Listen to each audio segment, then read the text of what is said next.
Bueno, la primera pregunta puede llegar a ser, ¿cómo se para? ¿Qué hace hoy Fernández con todo ese fuego amigo que tuvo en estos días, en estas horas, de gente del gobierno, de funcionarios, que pareciera que fueran de otro partido político, que nadie asume la derrota, si es que hay que asumir la derrota, y cómo empieza a trabajar ahora hasta noviembre, ¿no? ¿Qué es lo que hace Fernández? ¿Cómo se para en esa mesa de gabinete que le ha tocado ayer o esta semana presidir?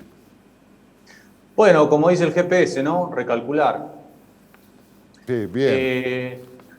¿Por Esa sería dónde? la Ahora, primera. pero ¿por dónde vamos? El tema ese es, profundizamos la política, profundizamos los anabólicos de la economía como para llegar con más fuerza a noviembre. Bueno, yo diría que lo primero que habría que hacer es que el gobierno mire los datos, ¿no?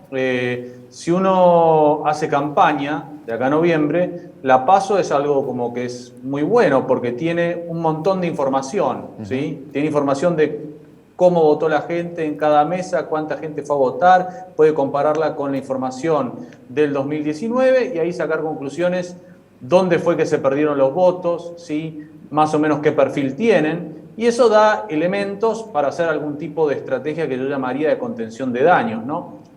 Yendo a la pregunta sobre si profundizar o no profundizar, esto de ponerle dinero al bolsillo de las personas, que fue un poquito la estrategia, ¿no? Yo le he llamado en algún artículo election targeting, ¿no? Burlando un poco del término de los economistas de las metas de inflación. Esto es, la meta es electoral y la política económica está seteada en función de un objetivo electoral. Pero digo, me es claro que hacer un giro, vamos a llamarlo ortodoxo pro mercado, para el gobierno no tiene ningún sentido, porque no va a conseguir nada de acá al 14 de noviembre con eso, porque los beneficios estarían bastante más adelante si los hay, y me parece que su electorado no sé si los va a valorar. Tal vez algo de sintonía fina para ir a buscar a ese votante que tiene un perfil kirchnerista, sobre todo, digo, ahí donde ellos consideran que es la madre de todas las batallas, ¿no? Digo, la provincia de Buenos Aires, que es la derrota simbólica más importante. El gobierno me parece que se esperaba malos resultados en la franja central del país y que esperaba compensar con una victoria ajustada en provincia de Buenos Aires. Victoria. Sacar más votos que la suma de Manes y Santini.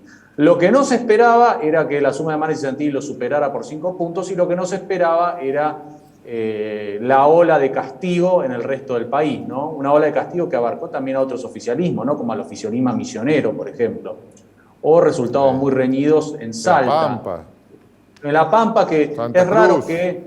Sí, Santa Cruz, la oposición la ha ganado alguna vez, ¿sí? En elecciones intermedias, pero que en La Pampa, en una intermedia, pierda el peronismo es algo raro. Lo mismo, no es raro, por ejemplo, que los Rodríguez Sá o Alberto Rodríguez, ahora que están peleados los hermanos, pero digo que Alberto Rodríguez Sá pierda en la primaria, eso le pasó en 2017, pero ahora está perdiendo en la primaria contra la misma persona, contra Poggi, un ex gobernador que fue aliado de los Rodríguez Sá y después se separó. Y la diferencia es que en ese momento, en 2017, Poggi era el candidato del gobierno nacional, que era el de Mauricio Macri. Ahora va desde el llano directamente. O sea que acá hay una ola de descontento, ¿no? ¿Dónde puede contener más y dónde me parece que está el centro, dónde va a poner el énfasis el gobierno? Y me queda claro que es en el conurbano bonaerense. Y volcando plata, más subsidios, IFE, pero eso llega a una franja, ¿no? Digo, ¿y el resto, a la clase media, qué se le da? Bueno, para la clase media hubo ya medidas, ¿no? Digo, reapertura de paritarias, los créditos a los monotributistas, el cepo a las exportaciones de carne, que supuestamente serían para la clase media, el aumento en el piso de ganancias. ¿Cuánto más se puede exprimir eso? Yo no lo sé.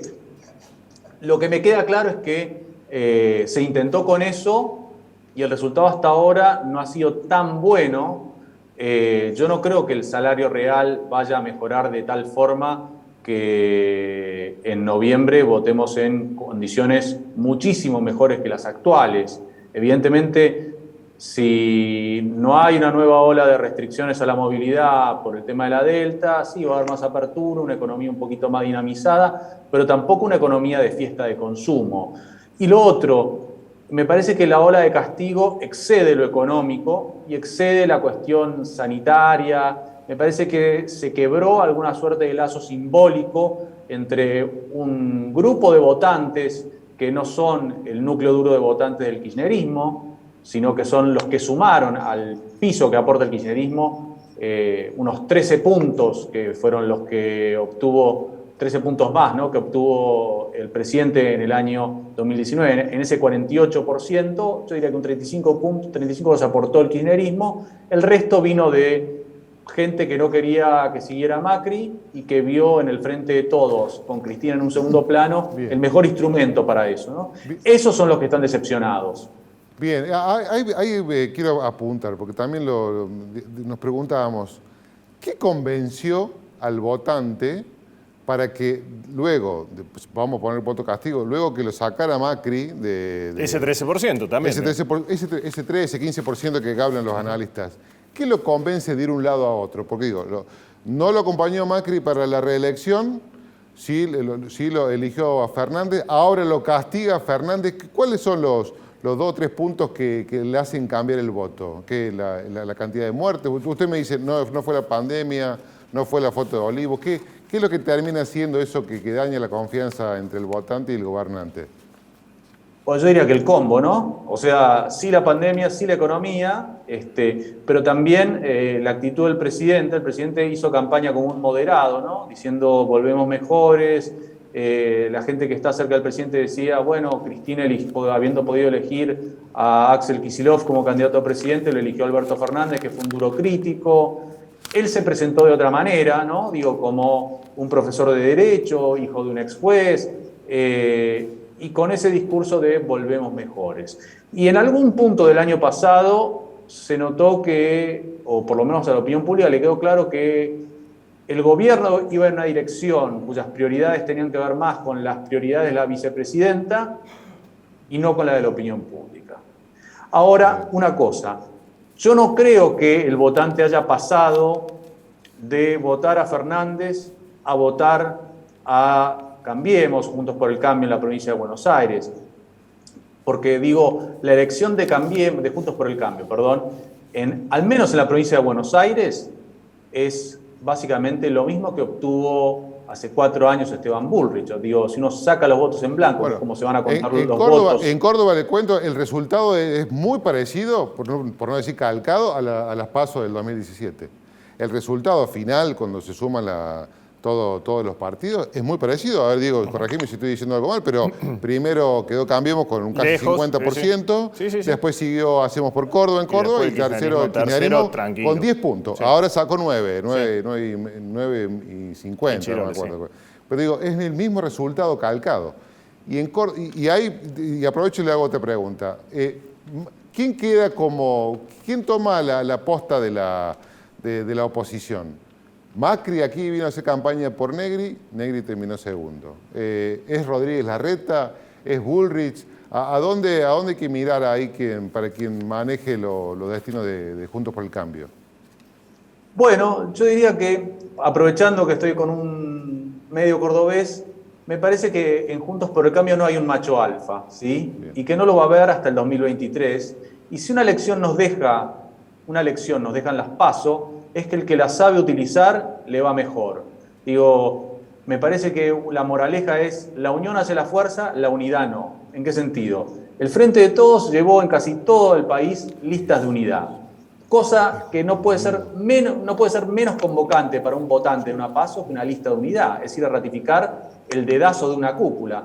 Y Juntos por el Cambio tuvo la habilidad de hacer PASO en casi todo el país, lo cual fue mucho más convocante, ¿sí? Fue como una especie de aspiradora de votos, es decir, por lo menos a una elección que a priori puede ser poco interesante para el votante, más en estas circunstancias tan dificultosas y donde los discursos de los políticos como que le entran por una oreja al votante y le salen por la otra, me parece que fue mucho más inteligente, con lo cual, para el 2023 falta mucho tiempo, la carrera presidencial es una maratón, ¿sí? Como dijo el expresidente Menem alguna vez, El que entra como papa sale como cardenal, y como dice una canción de Patricio Rey y los Redonditos de Ricota, algunos caballos mueren potros sin galopar. ¿Qué quiero decir? Falta mucho tiempo. Bien. Y algo más, en el sistema presidencial no existe la figura del líder de la oposición, que es propia de los sistemas parlamentarios. Y si una ventaja tiene Juntos por el Cambio es que tiene muchas personas que aspiran a la presidencia. Van a poder, y no dependen de la decisión de una sola persona, con la cual, como dijo el presidente Fernández, sin Cristina no se puede, con ella sola no alcanza. Le aprovecho justamente ahí, y con esto le cierro por mi parte. El peronismo unido jamás será vencido, otra máxima que en esta elección no se ha cumplido. ¿Esto ya la desterramos para siempre o no? ¿O es solamente fue este domingo que hemos visto eso? Bueno, el peronismo unido ha sido derrotado, ¿no? Digo, Alfonsín le ganó a Luder con un peronismo unificado, De la Rúa derrotó a Duhalde con un peronismo unido, Graciela Fernández Mejide en la provincia de Buenos Aires, que es donde usualmente se dice que el peronismo unido es imbatible, también lo hizo. Es cierto, en la provincia de Buenos Aires es algo bastante difícil ganarle al peronismo cuando no tiene fisuras, no tiene escisiones. Yo diría que la identidad política peronista me parece que es una identidad del pasado, como casi todas las identidades políticas. Es cierto que hubo mucho voto radical, ¿sí? Sobre todo en el interior, en Santa Fe también se vio, en el interior de la provincia de Buenos Aires, en Santa Fe se vio claramente eso, ¿no? Pero como identidad, digo, pensemos que vota gente que nació en 2004, 2005, o incluso 2006, 2005, ¿no? De 16 años. Para ellos, Perón es una foto en sepia. Es algo de un libro de historia, la anécdota de un abuelo o un bisabuelo. Entonces, yo diría que hay que revisar esa cuestión de la imbatibilidad del peronismo. Y también pasa lo mismo con Kirchner, digo, también se está convirtiendo en una imagen antigua, digo, sobre todo para las generaciones que han nacido desde 2000 en adelante, que tienen un recuerdo muy difuso de lo que fue la presidencia de Néstor Kirchner, que era el simbolismo nuevo del kirchnerismo. Digo, ¿también está entrando en esa etapa, en esa disolución, esa figura? Yo creo que ahí no es tan claro, porque ¿de dónde viene la fortaleza del kirchnerismo? Básicamente, más que de Néstor Kirchner, viene de Cristina Kirchner. El kirchnerismo como identidad política es algo que yo creo que nace no tanto con Néstor, como con el conflicto con el campo y con la muerte de Néstor, y con Cristina, sobre todo, como, comillas, dueñas del voto en el conurbano. Esta vez el voto no fue tan fuerte por el kirchnerismo, pero digo, es muy dependiente de ella. El que lo definió muy bien fue Pichetto hace 2 años cuando decía el peronismo se ha conurbanizado. En la medida que eso siga así, y que ella tenga mucha llegada en el conurbano, va a seguir siendo un factor de poder dentro del peronismo y que va a complicar a cualquier peronista alternativo. Perfecto. Lavacky, muchísimas gracias por estar en posta, muy amable. No, muchas gracias a ustedes.